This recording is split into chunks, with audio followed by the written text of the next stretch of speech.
Hey guys, it's RobJ here, and in today's video we're going to be taking a look at a new product from Auntie Jan's ant shop. This is what they're calling the new London bus Formicariums, and there's two nests, as you can see. Why is that? Well, there's two versions of the new London bus Formicarium. They have basically the Humid version, which uses a different delivery system for the humidity, water basically, than the more traditional design of the London bus Formicarium. So let's get closer up with these and let's go through what we've got in this Formicarium revision. So as you can see, these are a much better looking Formicarium than the previous models. They are a much more practical Formicarium, and I've got to say they make a lot more sense because of their name with being red. That said, it is quite hard to see where the name comes from, right? Well, they've been helped out a lot this time round with not only the colour but the large black discs, which are quite essentially for show. So, do we sort of see it now? Do we see it? London bus Formicarium? Well, as far as sheets of acrylic can go, cut into the right shapes and everything, this actually, now, for an ant nest, has a pretty good name. The London bus Formicarium. Yeah, I don't think it's that far off. So, other than its name, what has it got?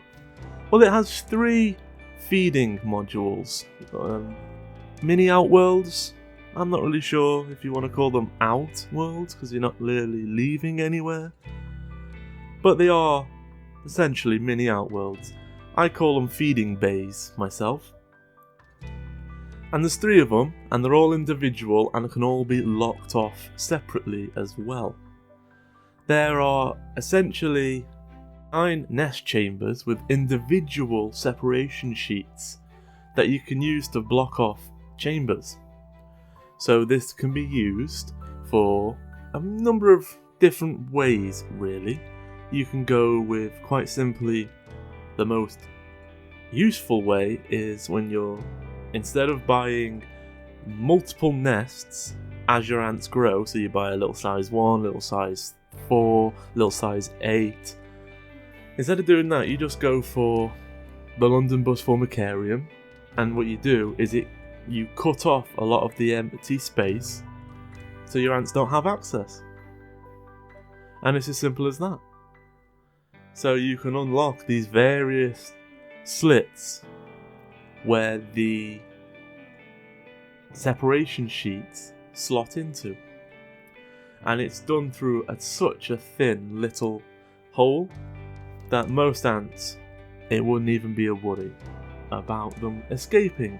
But if that is something that you are concerned about, for the smaller of smallest species of ants, there is a open blocker. So this is not as long as the full block, and what it does is just essentially closes up the gap in the acrylic at the top, but it is so fine. I wouldn't see a problem unless you're talking about the micro of micro ants. In the world of ants, we're talking small. Now, the biggest improvement over the previous version, and the biggest feature that I like about this nest, is the inclusion of expansion ports. Last time this was a standalone system. Well, what if you didn't want to use the feeding base? That was it, you just didn't buy it. Well, now it has 2 expansion ports on either side. It comes with these plates, these little plates, and you've got 2 blanking plates and 2 expansion plates. The blanking plates are if you don't want to use the expansion port, you can have no expansion ports, or you can have 1 expansion port and 1 blanking plate. It's really simple. It's a simple slot in and screw lock. Then a very squidgy type of vinyl tubing is squashed in and then sort of reshaped inside. And then I would probably cut this down and then attach off to my strong vinyl tubing to my outworlds. If the included tubing wasn't my the rest of my setup's size. So, humidity, I mentioned it before. The more traditional one here delivers it through capillary reaction. That's where we have two sponges here, and they hold the water. The moisture then has a capillary reaction where it goes between the layers of acrylic to evenly distribute it around the sponges into the nest. So there doesn't actually have to be holes. It sort of gets in anyway. Where the humid version, that uses a whole different system. It has a sponge, but it's not the traditional layout. What it relies on is you fill it up through various holes in the top, and then it spreads throughout the nest. Then it can't use a capillary reaction because it's a solid sheet along the floor. Well, this relies on a lattice work of little laser cut line holes where the moisture does escape into the chamber. Now, I prefer the traditional method, and that's not because I don't like innovations or anything like that.